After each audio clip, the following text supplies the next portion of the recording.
Allahumma sholli ala sayyidina Muhammad. Sholli alaihi.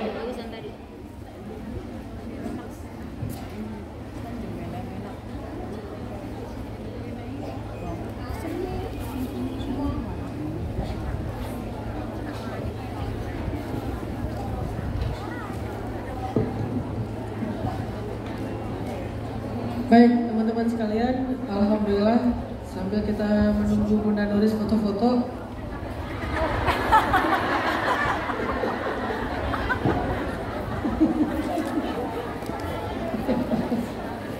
sambil kita nunggu Bunda Nuris foto-foto, karena bagi Bunda Nuris eksis itu penting ya. Kita baca dulu beberapa pertanyaan yang udah masuk.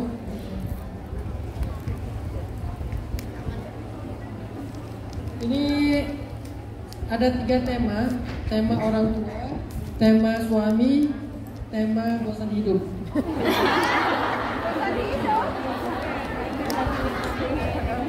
Rata-rata bosan hidup nih di sini.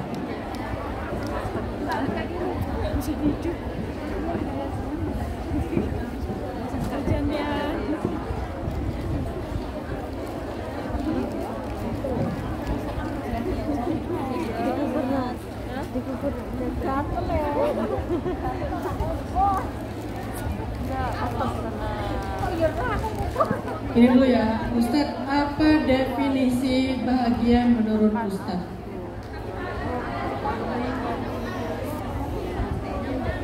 Kenapa saya tidak merasakan itu? Saya suka bertanya pada diri sendiri, bahagia itu apa? Seperti apa sih? Tapi tanpa disadari air mataku menetes dan gak bisa menjawab bahagia itu apa. Bagaimana menghilangkan rasa seperti anak wanita yang tidak beruntung? Karena dalam kisah percintaan rumah tangga saya mengalami KDRT, perselingkuhan berulang kali, dan ketika tentang ayah saya merasa tidak seberuntung anak perempuan di luar sana. Saya bekerja di sini dan 6 tahun lebih, Ustaz. Ini masih panjang ya, cuman kalau kita baca nanti baru beres maghrib. Saya ambil poin intinya aja. Bahagia dalam Islam itu dibagi menjadi tumakninah dan sakinah. Bahagia itu menjadi 2, tumakninah dan sakinah. Tumakninah itu letaknya di hati, sakinah itu letaknya di luar diri kita.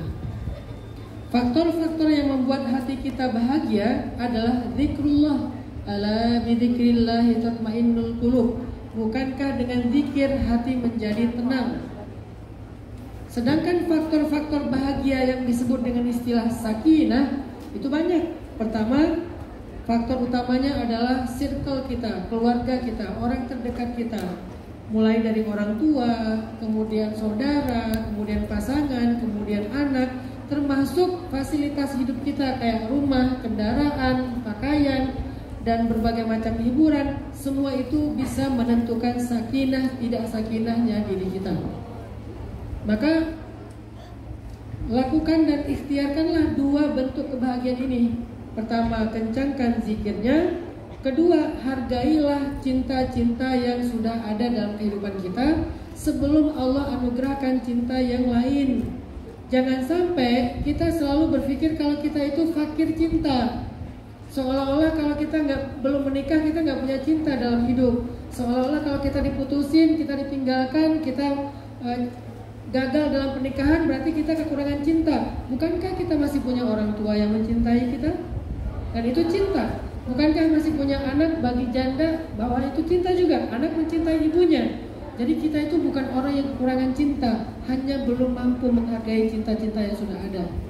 Padahal itu faktornya sakinah, faktornya bahagia.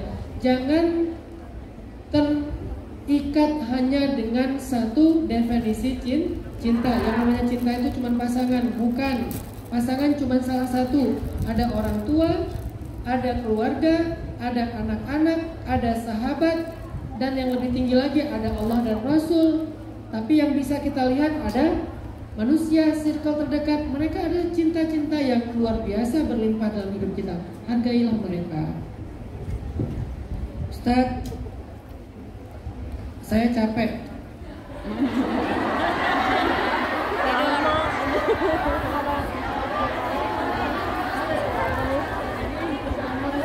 Ya benar, kalau capek pijat.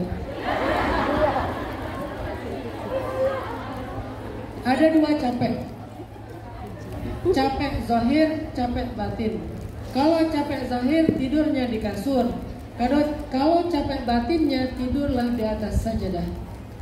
Nanti maksud saya? Ustaz, saya lelah. Sama. Yang tadi capek, yang ini lelah. Sama. Saya lelah, kehabisan energi. Sampai nggak mau ketemu siapa-siapa. Gampang, me time.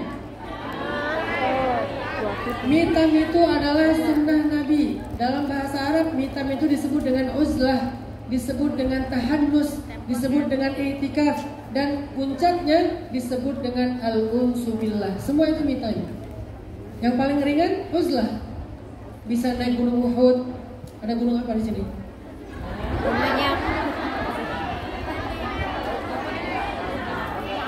At-Taufik. Gunung At-Taufik. Oh, Lantau. Kira-kira gunung ke At-Taufik yang nama masjid.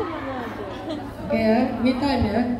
Bagaimana cara memaafkan kesalahan suami yang apa?